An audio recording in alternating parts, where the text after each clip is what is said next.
Komm hier rüber. Wenn du hier stolperst, dann wirst du sterben. 100%ig. Ich komme da doch nie wieder hoch. Jetzt entspann dich. Relax.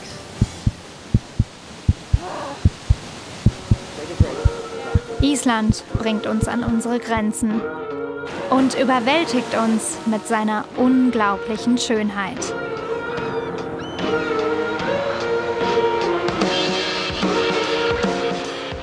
Wir sind Nina und Jonas und das hier ist unser Island-Abenteuer. Unsere Tour machen wir mit dem Mietwagen. Der reicht für die meisten Ziele, aber eben nicht für alle. Also tauschen wir einen Tag den Kleinwagen gegen diesen Geländewagen und machen das Hochgebirge unsicher. Was aussieht wie ein ganz normaler Berg, ist einer der 3 aktivsten Vulkane Islands, der Hekla. Man nennt ihn auch das Tor zur Hölle. Unsere Begleitung, Bessie und seine Hündin Kami. Unter diesem Berg ist eine riesige Lavakammer. Der Druck in dieser Lavakammer ist heute größer als beim letzten Ausbruch.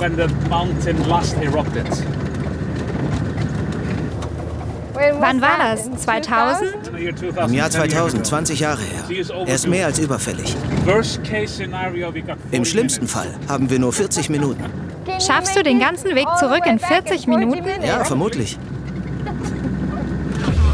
Überall gibt es hier Sensoren. Die Vulkanaktivität wird ständig überwacht. Trotzdem gruselig, denn niemand weiß, wo genau der Hekla das nächste Mal ausbricht. Erinnerst du dich an den großen roten Krater? Wir sind jetzt oben drauf. Die Bremsen funktionieren. Früher hat Bessie bei der Bergrettung gearbeitet und im unwegsamen Gelände Islands Menschen in Not geborgen. Seine Fahrmanöver sind also sicher. Diesen Krater nennen die Einheimischen liebevoll die rote Schüssel. Das grüne Moos ist etwas ganz Besonderes in dieser kargen Gesteinslandschaft. Siehst du, die winzigen grünen Halme? Die brauchen hunderte Jahre, um hier oben so zu wachsen. Wenn du sie verletzt, dann braucht die Natur hier 100 Jahre, um sie zu heilen. So als würde man eine Narbe hinterlassen. Das sollten wir nicht tun. Wir sollten die Natur respektieren. Hier ist so eine riesige Narbe im Moos. Da hat jemand seinen Namen geschrieben. Ist runtergegangen und hat das Moos ausgerissen. Für diese Buchstaben. Diese Person gehört ins Gefängnis. Das macht dich wirklich wütend. Ja, natürlich. Das hier ist unser Land. Und wir sind wirklich sehr stolz darauf. Wir wagen uns noch ein wenig höher auf den Hekla. Ganz nach oben dürfen wir nicht. Eine Besteigung ist offiziell verboten. Zu gefährlich. Aber auch von hier ist die Aussicht auf Islands Gletscher beeindruckend. So stolz wie Bessie uns sein Land zeigt, wird schnell klar, die Liebe zur Natur wurde ihm wohl in die Wiege gelegt. Verrätst du mir, was der Name Bessie bedeutet? Mein Name? Es ist ein nordischer Name. Und viele nordische Namen kommen aus der Natur. Mein Name bedeutet Baby-Eisbär. Ich sehe aus wie einer. Das gefällt dir, oder? Ja, das gefällt mir. Eisbären gibt's in Island übrigens gar nicht. Wenn sich doch mal einer her verirrt, dann auf einem Eisberg, der von Grönland rüber geschwemmt wird. Nicht bei jeder Flussüberquerung geht hier immer alles glatt. Dieses Nummernschild musste dran glauben. Zum Glück nicht unsers. Oh, kalt. Das geben wir jetzt beim Ranger ab. Wie die Vulkane diese Landschaft gestaltet haben, ist einzigartig.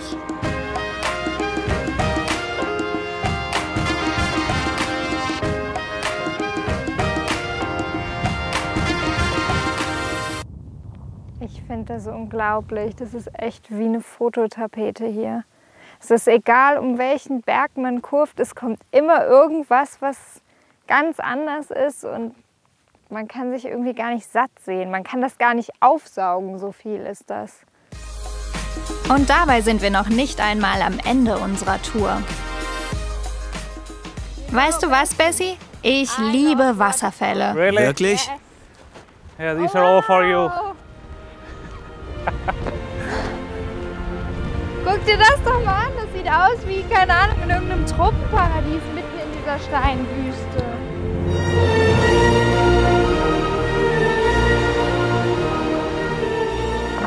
Bisschen Jurassic Park mäßig. Wir haben an diesem Tag Teile Islands entdeckt, die wir mit unserem kleinen Mietwagen niemals gesehen hätten. So eine Geländewagentour ist teuer, aber sie lohnt sich. Da war ja noch was.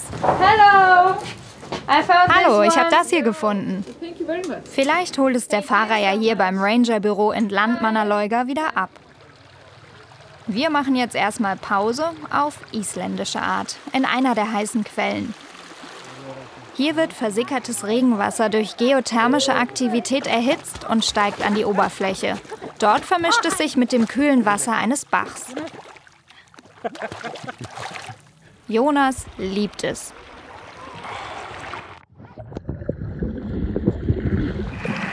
Super schön. Da könnte man es eigentlich den ganzen Tag aushalten. Das ist unser Geheimnis. Das heiße Wasser bringt uns durch die langen Winter. Hier diskutiert man über Politik oder trifft Freunde. Das ist ein großes soziales und kulturelles Ding, in die heißen Quellen zu gehen. Das gehört einfach zu unserem Leben. Die Iren gehen in den Pub, wir gehen in die Pools. Der Isländer liebstes Hobby gefällt uns. Die Geothermalgebiete Islands bieten aber noch mehr als nur mal schön baden gehen. Am Strand von Laugarvatn ist der Boden so heiß, dass er zur Backstube wird. Wir sind mit Siggi verabredet zum Lunch. Er zeigt uns sein Lavabrot, das er hier in der Erde backt. Hier könnt ihr die Kraft und die Energie sehen. Das Brot hat er vor 24 Stunden für uns vergraben. In Folie eingewickelt, damit die Lavaerde nicht reinkommt. Oh. Looking great. Sieht super aus. Yeps.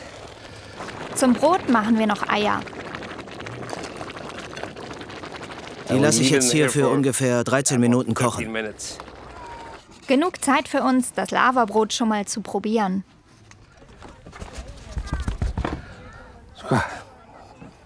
Sehr schön.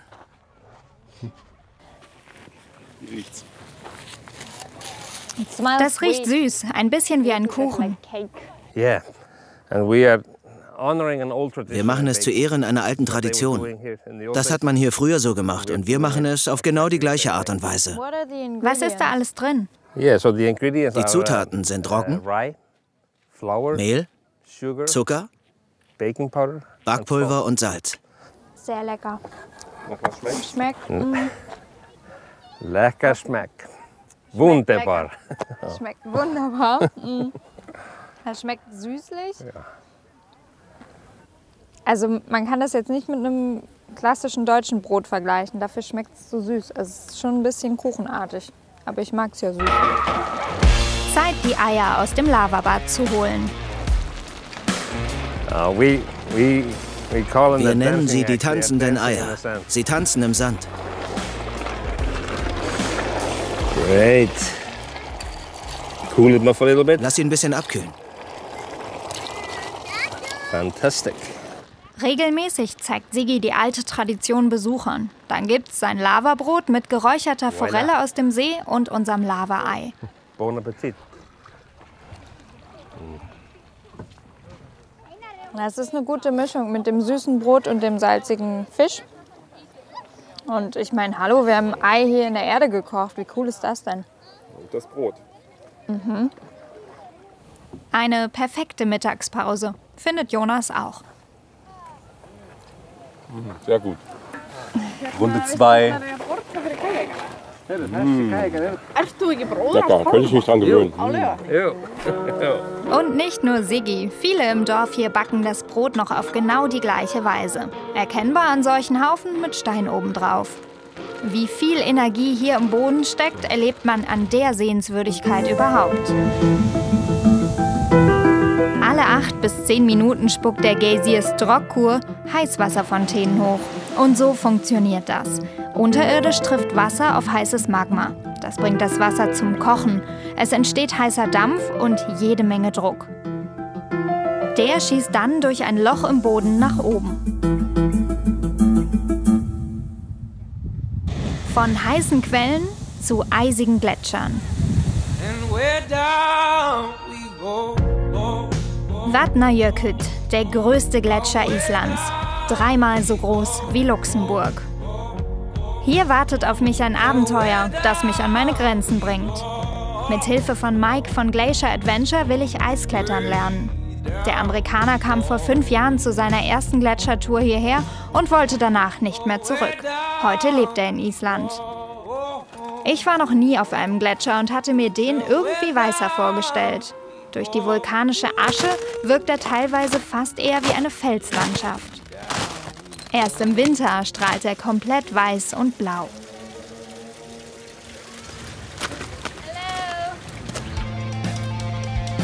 Erste Kletterversuche an der Gletscherwand.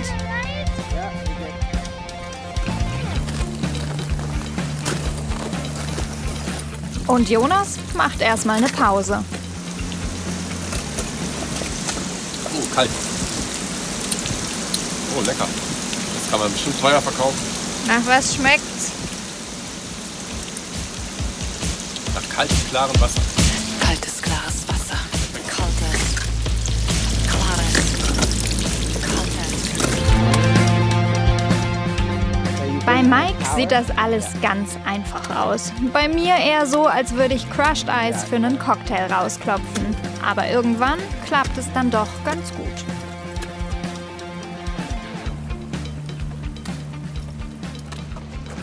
Und wie fühlt es sich an, Nina? Das ist extrem anstrengend. Und dabei ist es nur die Übung für unser eigentliches Ziel.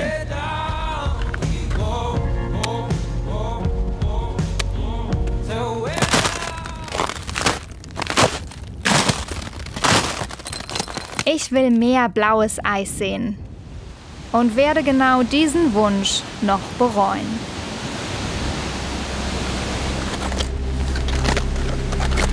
Hey, komm mal her. Hey, komm mal her. What the fuck? Entschuldigung. Schau, das ist, was ich meine. Das kann man mit nichts auf der Welt vergleichen. Da komme ich doch nie wieder hoch. Du schaffst das.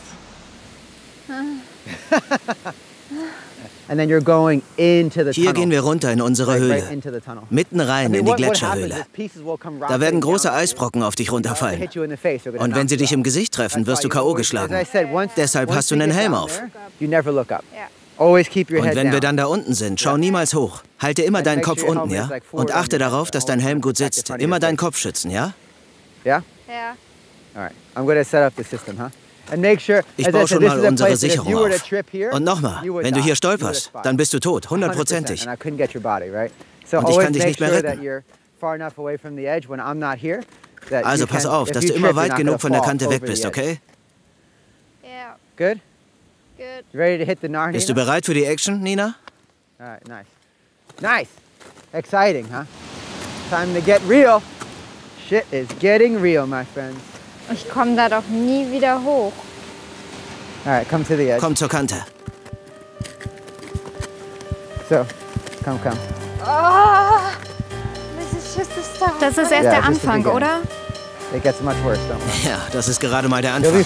Es wird noch viel schlimmer, keine Sorge. Alles wird gut. Mit Steigeisen an den Füßen geht's für mich zur ersten Plattform. Wie fühlst du dich, ehrlich? Ich habe die Hosen voll. Mir ist arschkalt und ich will gar nicht wissen, wie tief es da runter geht. Aber einen Blick wage ich dann doch. Sieht aus wie bei Frozen, die Eiskönigin. Oh Gott. Mike holt mich ganz schnell in die Realität zurück.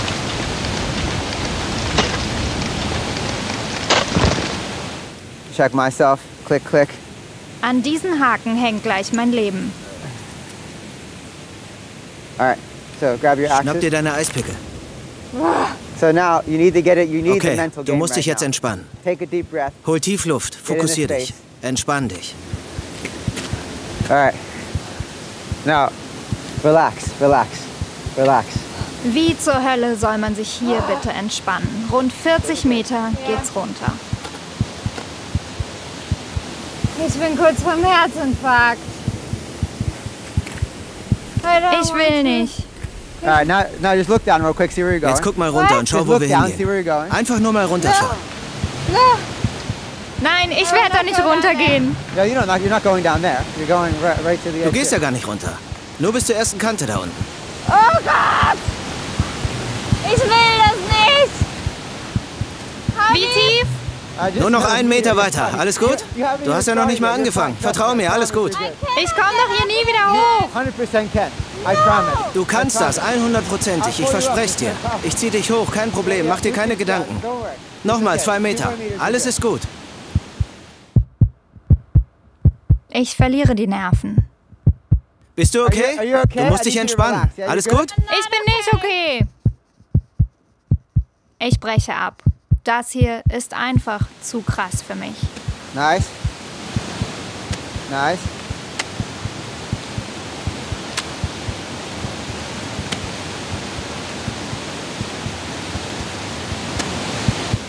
Ich kann das nicht machen. Ich kann da nicht weiter runter. Da bin ich mit meiner Höhenangst wirklich am Limit.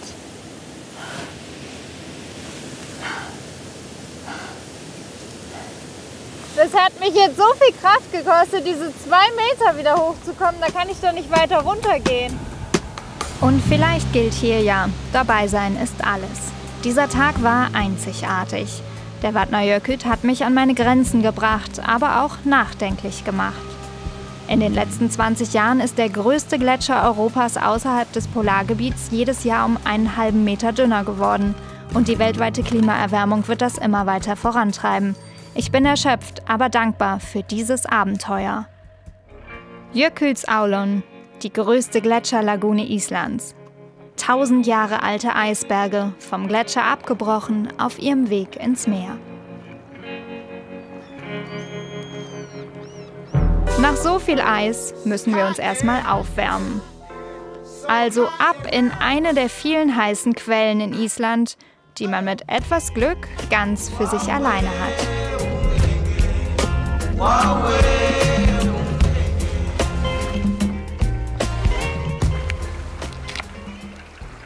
Ja, dir wird es zu warm sein.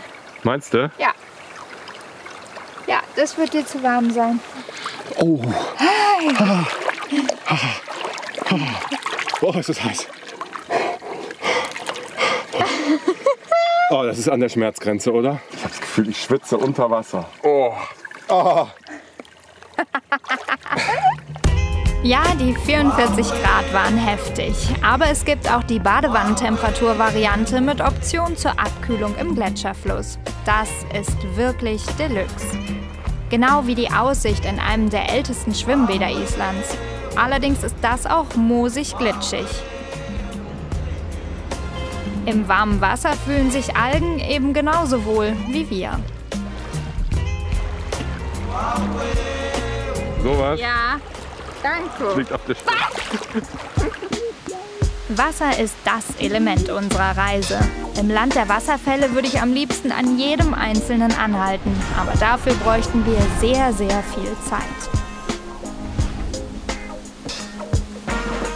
Regenklamotten einpacken lohnt sich, dann kann man ganz nah dran ans Getose.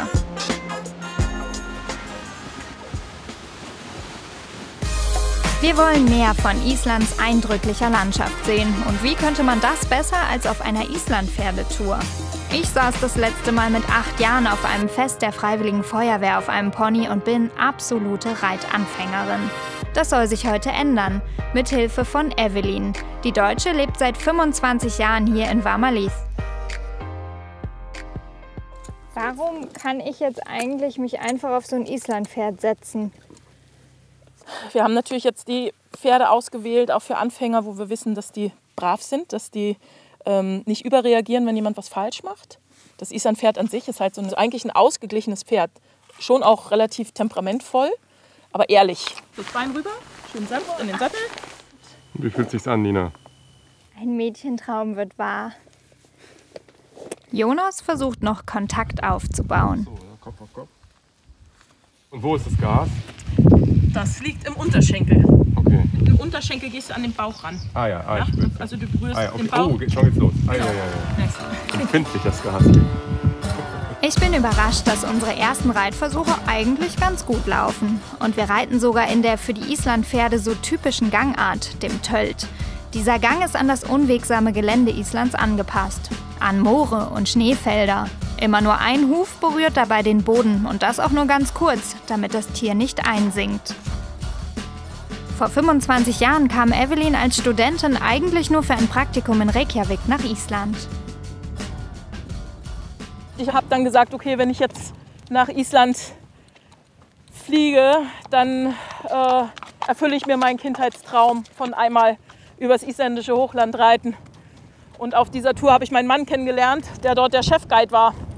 Und dann fragte er mich am letzten Tag, ob ich nicht Lust hätte, noch mit ihm mitzugehen auf den Hof, weil er müsste seine Pferdeherde zusammentreiben, hier auf dem Gelände, wo wir jetzt gerade reiten. Und bräuchte so ein bisschen Hilfe. Und ich hatte noch 4 Wochen Zeit, um rumzureisen. Ich wollte eigentlich einmal um die Insel reisen. Das habe ich dann 17 Jahre später gemacht, weil ich bin direkt hier hängen geblieben.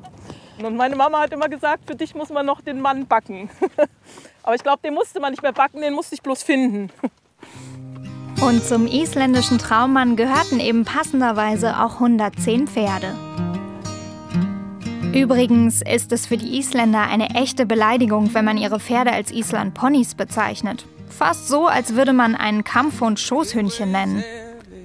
Die Isländer sind auf ihre Pferde so stolz, dass es ein Importverbot gibt, um die Rasse zu schützen. Verlässt ein Islandpferd einmal die Insel, darf es nie wieder zurückkommen. Wir sind begeistert von ihrem freundlichen Gemüt. Die endlosen Weiten Islands auf dem Rücken eines Pferdes zu erleben, ist auch für Ungeübte möglich. Ein unvergessliches Erlebnis. Wir sind ganz beseelt von diesem Tag. Und zum Schluss lernen wir auch noch Evelyns Traummann Svein kennen. Uns zieht es wieder zum Wasser, zur Silfra-Spalte im Thingvellir Nationalpark. Wir sind zum Schnorcheln verabredet, in Gletscherwasser, das 30 Jahre durch Lavasteine gefiltert wurde, bis es hier ankommt. Wie kalt wird es im Wasser? Das Wasser wird sehr kalt. Es ist 3 Grad, also nur 3 Grad entfernt vom Gefrierpunkt. Von Tauchguide Hedin gibt's jetzt erstmal Thermokleidung.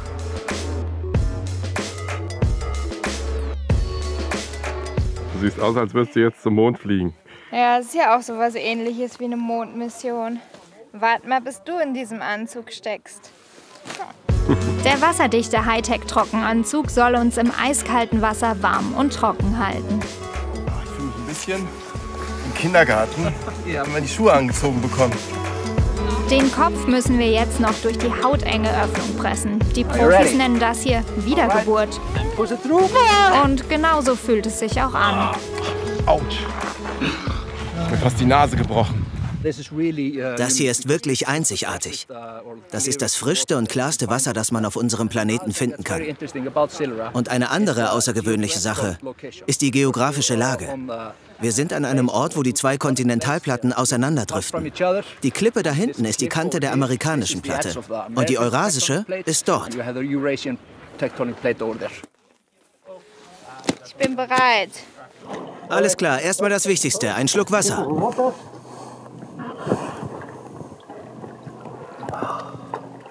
Gut. Very good. Bestes Wasser von Island. 30 Jahre alt. Ist ein guter Jahrgang. Im Anzug ist es schön warm, nur mein Gesicht tut die ersten Minuten bei 3 Grad echt weh. Hedin ist isländischer Freedive-Champion. Nur im dünnen Neoprenanzug taucht er minutenlang, ohne Luft zu holen und hilft uns, spektakuläre Bilder zu drehen. Blue, strange color blue.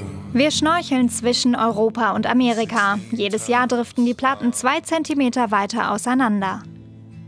Das ist so cool. Ich habe sowas noch nie gesehen. Das ist so eine vollkommen andere, surreale Welt. Das ist Wahnsinn.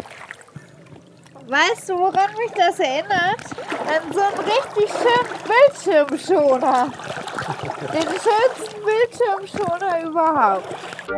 Fische sieht man hier übrigens nur selten. Macht nichts, die unglaubliche Unterwasserlandschaft ist faszinierend genug.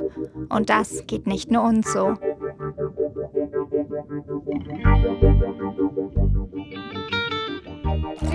Magst du es immer noch hier? Ja, an einem Tag wie diesen mit den Sonnenstrahlen, die durchs Wasser scheinen und der Boden, der funkelt. Ja, ich liebe es. Irgendwann wird es dann aber trotz Wärmeanzug kalt.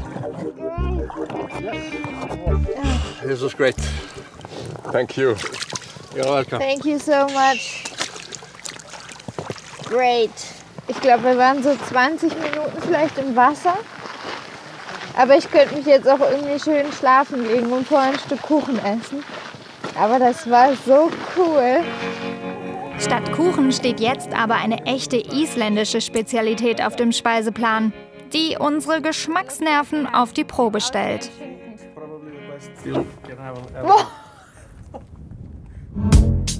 Island ist in vielen Landstrichen karg. Lebensmittel mussten hier früher lange haltbar gemacht werden und so kam fermentierter Hai auf den Tisch. Haukart oder auf Deutsch Gammelhai. Und der wird selbst heute im Zeitalter von Kühlschränken in einem kleinen Traditionsbetrieb bei Bjarnarhöp noch produziert und gilt als Delikatesse. Wohin führst du uns? Wir gehen jetzt zum Trockenhaus, wo wir die Haistücke trocknen. Davor haben wir das Haifleisch fermentiert. Das passiert in speziellen Boxen, in denen das Fleisch 6 bis 9 Wochen fermentiert. Danach hängen wir das Fleisch zum Trocknen auf. Der Grönlandhai wurde ursprünglich wegen des Öls in der Leber getötet. Den Rest vergrub man irgendwo. Aus großer Not muss ihn dann jemand gegessen und das sogar überlebt haben. Und schwupps war die Gammelhai-Tradition geboren. Diese Exemplare hängen hier seit 4 Monaten. Das sieht gut aus, nicht wahr? Ich weiß nicht. Nachdem ich es aufgeschnitten habe, wirst du es wollen. Ich verspreche es dir. Du glaubst, dass ich das will? Ja. It looks like ham. Sieht aus wie ein Schinken. Schau dir die wunderschöne weiße Farbe an. Nimm dir das kleine Stück. Das ist das Beste, das du jemals haben wirst. Ich habe ja gehört, dass man eigentlich danach direkt einen Schnaps trinken soll. Wir brauchen Alkohol dazu, oder nicht? Ich esse es lieber pur, aber du brauchst vielleicht Alkohol dazu.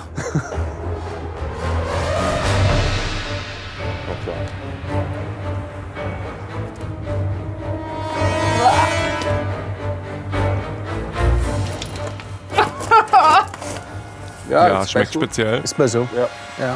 Oh. Schmeckt ein bisschen wie Käse. Das ist der schlimmste Teil.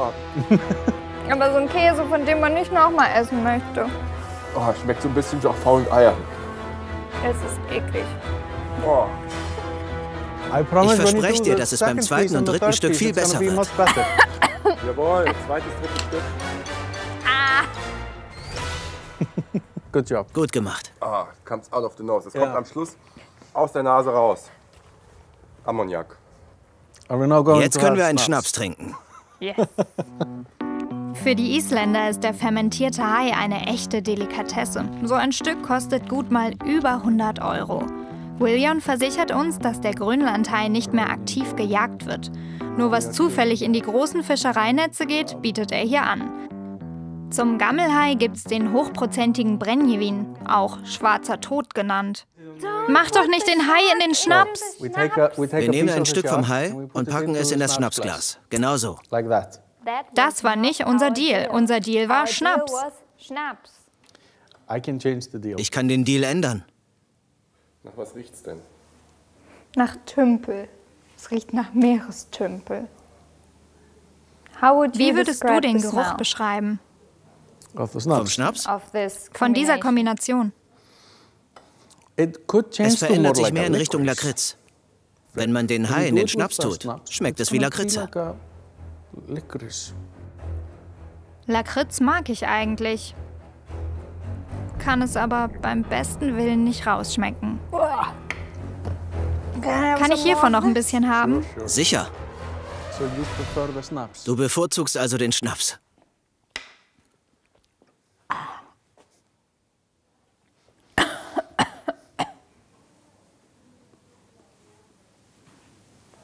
Schmeckt nach Lakritz. Jonas nimmt sogar noch was für zu Hause mit. Mich erinnert die isländische Delikatesse eher an eine Dschungelcamp-Prüfung. Aber Geschmäcker sind eben verschieden.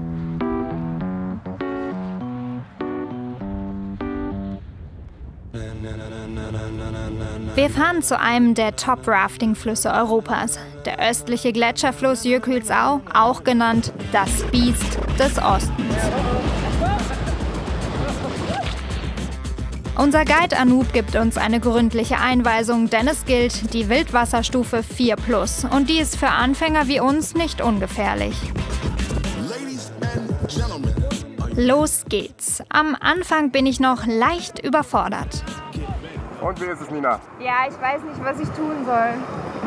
Aber es wird schon irgendwie. Vorwärts paddeln, rückwärts paddeln. Ja, du hast überhaupt kein Paddel in der Hand, mein Freund. Auch wenn ich schon die ganze Arbeit machen muss, nass werden wir wenigstens beide.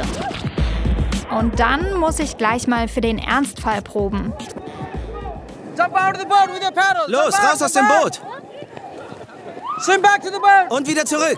Okay, put your paddle inside. Passt auf die Paddel auf! Okay, swim back to the boat. Swim back to the Schwimm boat. zurück zum Boot! What are you doing, Was Nina? machst du denn da, Nina? In meinem Trockenanzug schaffe ich es nicht mal mehr alleine zurück ins Boot. Das kann ja heiter werden. Atemberaubende Stromschnellen, 4 Grad kaltes Gletscherwasser, unberührte Wildnis. Unsere Tour ist Adrenalin pur und extrem anstrengend. Endlich eine Stärkung und neue Energie. Ah, schmeckt das gut. So dumm, wenn man dann filmen muss, ne? Knapp 4 Stunden dauert das anspruchsvolle Abenteuer. Körperliche Fitness ist ein Muss. Und dann passiert es doch. Wir kentern.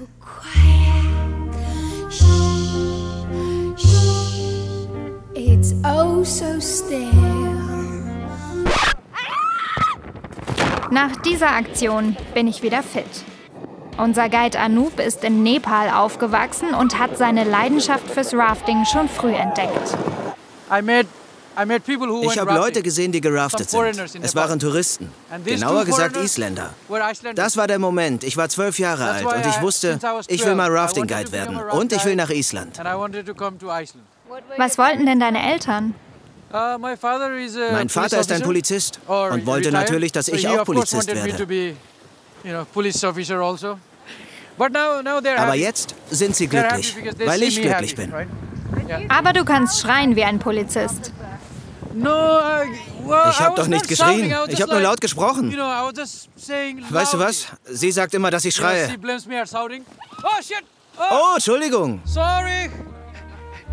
Dann bleibe ich eben einfach im Wasser. Der Fluss ist deutlich ruhiger und wir genießen das schwerelose Treiben.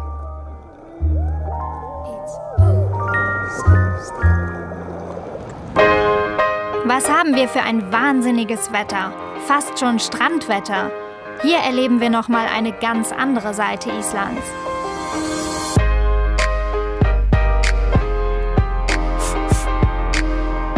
Die bekannten Basaltsäulen. Und ganz in der Nähe entdecke ich auch mein neues Lieblingstier. Die Papageientaucher, auch Puffins genannt. Sie sind längst das inoffizielle Maskottchen des Landes. Wir statten jetzt noch der Hauptstadt einen Besuch ab. Reykjavik ist bunt und jung und voller kleiner Liebenswertigkeiten. Die nördlichste Hauptstadt der Welt erinnert uns eher an eine mittelgroße Stadt. Hier leben ja auch nur rund 123.000 Menschen.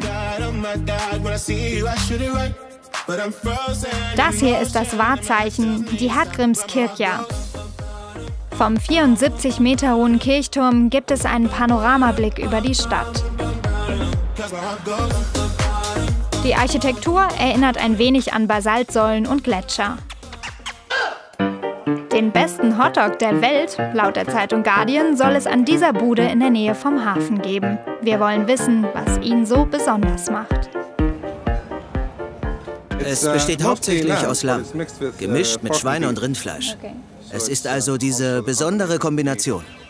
Schon Bill Clinton hat hier gegessen und damit ist er nicht die einzige bekannte Persönlichkeit. Ich habe hier mal Cyndi Lauper getroffen. Kennst du die? Cyndi Lauper? Yeah? Ja, die kenne ich. Yes, I know her. Of course. Natürlich, sie ist berühmt. That's why. You Du hast sie bedient? Yeah, and Kim Kardashian. Und Kim Kardashian. Kim Kardashian hat hier Hotdogs gegessen? I'm not sure. I didn't see her eat Das it, weiß you ich know. nicht so genau. Ich habe sie nicht She was essen sehen, here. aber sie war hier. This is actually Das a hier nice schmeckt one. gut. A Das chocolate ist Schokoladenmilch. Du trinkst Schokoladenmilch zum drink Hotdog? chocolate milk Yeah. with hot dog. milk. Yeah. Okay, so I try It's that. very Ja, popular. das ist richtig beliebt hier. Ein Lächeln. Ich freue mich, endlich mal was Ordentliches zu essen. Ist das der beste Hotdog der Welt? Also der beste Hotdog, den ich auf jeden Fall bis jetzt gegessen habe in meinem Leben, ist das. Runde 2. Jonas kann gar nicht genug bekommen. Und auch meine Kakao-Hotdog-Kombi schmeckt erstaunlich gut. Danach flanieren wir über die erste Regenbogenstraße der Welt, dem Symbol für Gleichstellung der Queer Community. Wenn hier Pride Parade gefeiert wird, dann mit 100.000 Besuchern. Und das bei landesweit insgesamt nur 360.000 Einwohnern. Ein sehr offenes Land. Unser Fazit. Reykjavik ist eine liebenswerte Spielwiese. Man braucht aber nicht allzu viel Zeit einzuplanen. An einem halben Tag hat man die Innenstadt zu Fuß erkundet. Hör auf zu lachen. Nimm das ernst. Das ist, was zählt. Das ist der stärkste Mann der Welt, der mich hier gerade anschreit. Hafthor Julius Björnsson hat 2018 den World's Strongest Man gewonnen. Noch bekannter wurde er aber durch seine Rolle in Game of Thrones. Als The Mountain, der Berg, spielt er den stärksten Kämpfer in der ganzen Serie. You seem to be in good form. Who am I fighting? Vom 2,6 Meter Mann will ich wissen, warum es so einen Kraftsportkult hier in Island gibt.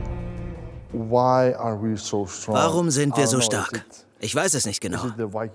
Sind es die Wikinger-Gene? Ist es das Wasser? Vielleicht ist es beides. Glaubst du, ich könnte eine Strong Woman werden? Ich glaube, wenn du die Leidenschaft und den Willen hast, eine Strong Woman zu werden, dann kannst du es auch. Aufwärmen mit dem stärksten Mann der Welt. Rund 200 Kilo bringt er auf die Waage. Das ist mein Personal Trainer. Ja, das ist der krasseste Personal Trainer der Welt. Und dann wird's ernst. Kleine Schritte. Mach kleine Schritte. Drück. Push. Yeah, push. There you go. And keep pushing. Keep pushing. Come on, be strong. Push. Believe. You can do it. Don't laugh. Be serious. This is what matters. You got this. Come on, you have to finish. Don't give up. Let's go. All the way. Good job. So, what do you think? This was not too bad. Ich kann nicht mehr. Aber Pause machen ist nicht. Wie viel Kilo benutzt du? Ich renne mit 120 Kilo zum Aufwärmen. Wie viel haben wir? 20. Los geht's, runter. Und jetzt? Steh auf und renn. Renn. Los! Los geht's!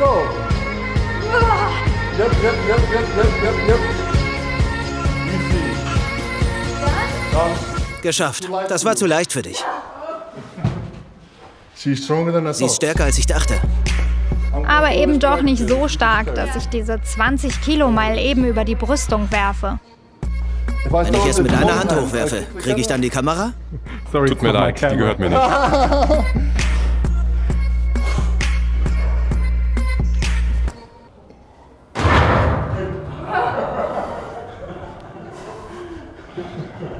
Easy peasy.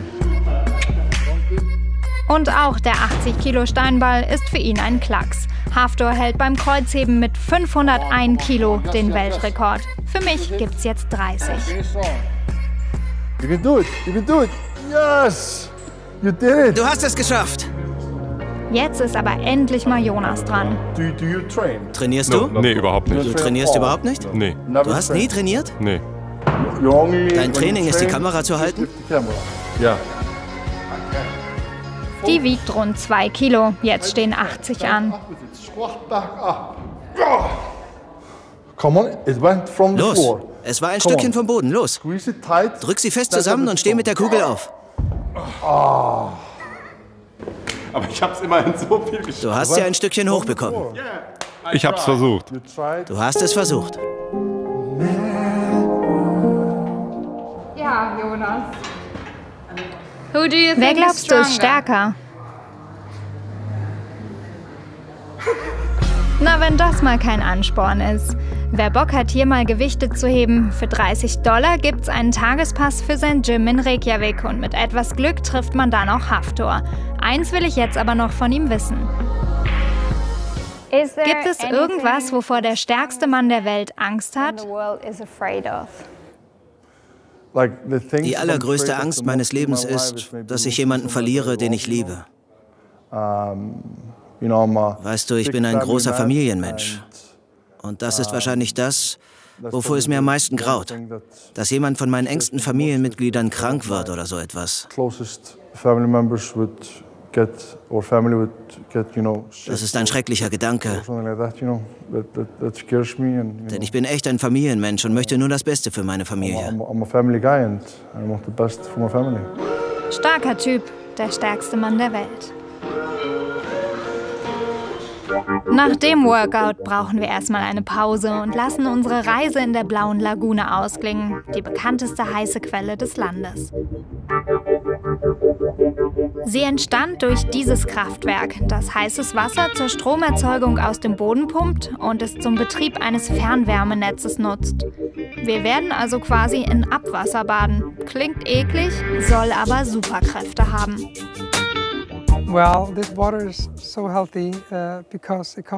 Nun, dieses Wasser ist so gesund, weil es direkt aus der Erde kommt. 2000 Meter aus dem Inneren der Erde. Dort ist es in Kontakt mit vulkanischen Gesteinsschichten und ist 240 Grad heiß. Beim Hochpumpen nimmt es dann Kieselsäure, Algen und Mineralien auf. Diese Inhaltsstoffe, das ist der Grund, warum das Wasser so eine Farbe hat und so gesund ist. Das Wasser setzt sich aus versickertem Süßwasser und einströmendem Meerwasser von der nahen Küste zusammen und soll gegen Schuppenflechte helfen. Dazu gibt's jetzt noch eine Maske. Dann haben wir Algen, die einen Anti-Aging-Effekt auf die Haut haben. Ich bin eigentlich schon 80 Jahre, es wirkt also.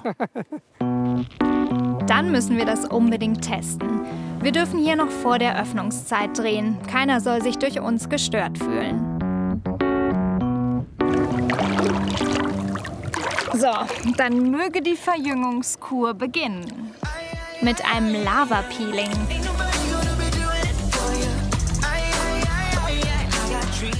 Dann kommt die Kieselsäurenmaske.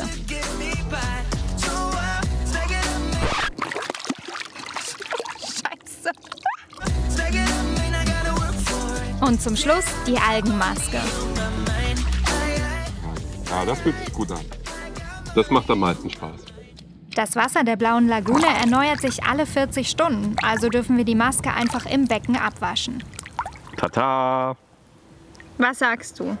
Wunderschön. Erkennst du mich noch? Darf sie überhaupt alleine ohne ein Erwachsener sein? Danke, es wirkt. Es wirkt. Die Blaue Lagune liegt übrigens auf dem Weg zum Flughafen. Ein schöner letzter Stopp dieser überwältigenden Reise.